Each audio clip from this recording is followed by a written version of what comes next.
Hey guys, I'm back with a new computer setup to keep bringing you back to the land of books and movies.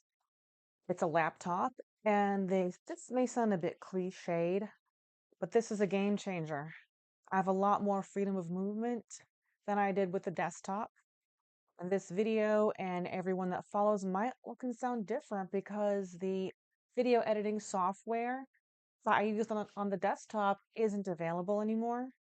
So I have to wing it with the built-in software on the laptop, but I'm sure that will be a quick learning curve. But enough about that. Let's talk about the Ninth Gate. And the book it comes from is actually called The Club Dumas, or The Club Dumas if you're Haywood from the Shawshank Redemption. Anywho, that's the first clue right there. So I have my work cut out for me. When the title of the book and the title of the movie aren't even the same. At least our central characters are, mostly. At the forefront is Mr. Corso, the book detective. His name is Lucas in the book, Dean in the movie, and his career is the same: to seek out rare editions of books by any means possible, or authenticate um, first editions for fabulously wealthy book junkies.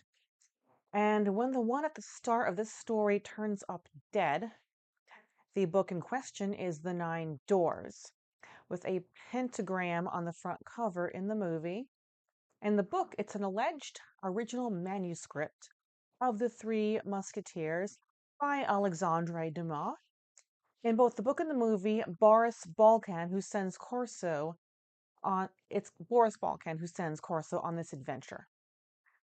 All right, moving forward, all the action in the movie starts right away once Corso meets and questions this guy's widow, Liana. In the book, it takes the next 100 or so pages for all the hijinks to kick into high gear. Until then, all that time in the book is spent in conversation in bars and classrooms and book clubs among diehard Dumas fans, talking The Three Musketeers, The Count of Monte Cristo, and Dumas himself as a person, and how his jet set lifestyle could be attributed to, or may not have been attributed to, his having sold his soul, hence the symbolism in the illustrations in his books that in the movie Corso is studying very closely. The not so grieving widow, Liana, is an antagonist right away in the movie. Right after Corso hooks up with her, and this hookup occurs in the book too, but Liana is not revealed to be a villain until much, much later.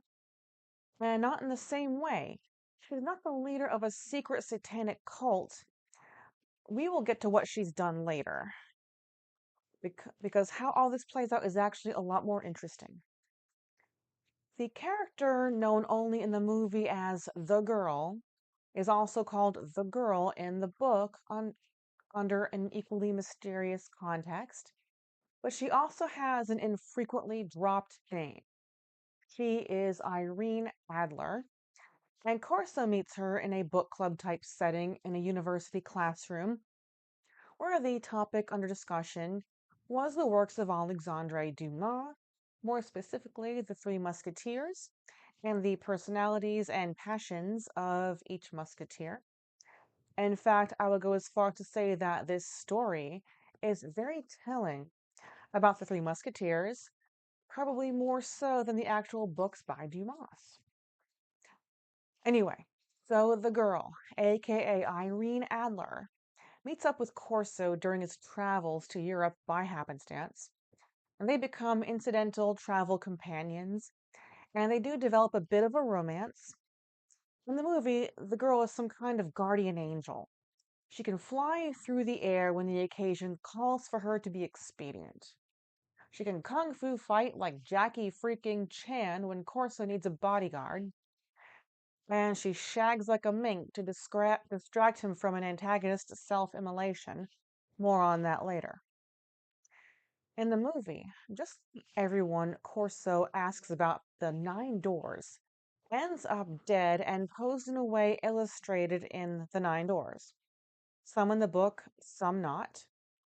Also, only in the movie, during their travels and investigations, Corso and the girl stumble across Liana, who is the leader of a very cheap and cliched Halloween party satanic cult, whose practice is interrupted by Boris Balkan, the very man who started all this. He kills Liana in front of her followers and they run away screaming. Balkan proceeds to set himself on fire and burn on his own petard, realizing his copy of the Nine Doors is a forgery.